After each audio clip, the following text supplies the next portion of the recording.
here at the Southfield Public Library with Jordan Acker of Goodman Acker and State Representative Jeremy Moss and Southfield activist and former Flint resident Pamela Gerald, who have all teamed up for a water drive to benefit the residents of Flint. So tell me a little bit about what is going on today and how it came about. Sure. You know, we're trying to provide solutions to really what is a public health catastrophe in our state, a state-created public health catastrophe.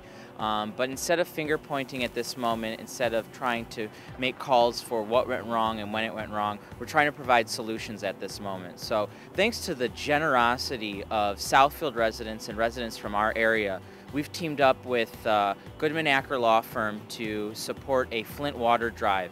And Pam, who has been a city council watcher for a long time, a former Flint resident, has helped us out here today to make sure that our generosity is heard in the community of Flint and delivering bottled water, jugs of water, and baby formula to the residents there in need.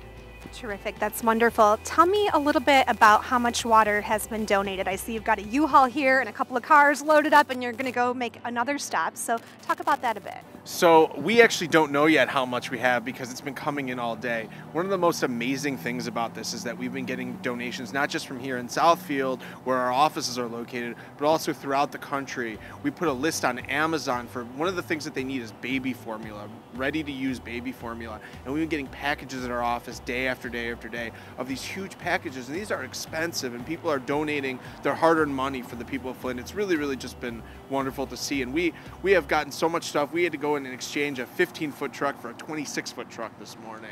That's a good problem to have. Exactly right. Now, Pam, tell me about your involvement in this and why it means so much to you. Well, my family lives in the city of Flint, and it just goes to show you that there's unity in the community, and it doesn't have to be in your local community. Sheldon Neely, who's the state representative, he brought this to the forefront a long time ago when he was on city council talking about the city and their urge to switch.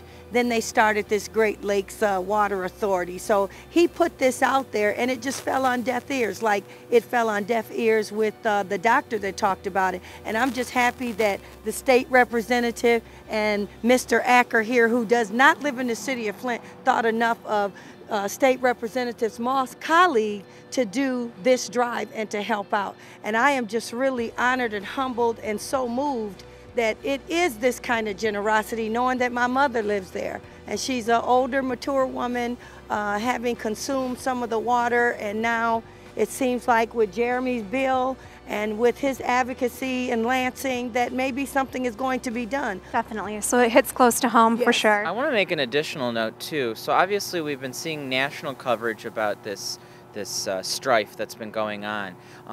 When we first put out the call, I just can't thank members of the community enough for standing up and stepping up to help us out. I want to make a special acknowledgement to the Martin Luther King Task Force, which has donated a tremendous amount of bottled water here today. Kamau, which is a robotics company that's headquartered here in Southfield, made a tremendous donation. So we've been proud of our private partnerships with our public entities to make this event so successful, and we're ready to hit the road and go up to Flint this afternoon. This incredibly worthy cause even inspired me to get involved in any way I could, even just by loading the truck with water. More importantly though, this really showcases how our community joins together in times of need, not only for our local neighbors, but for our friends in need in surrounding areas.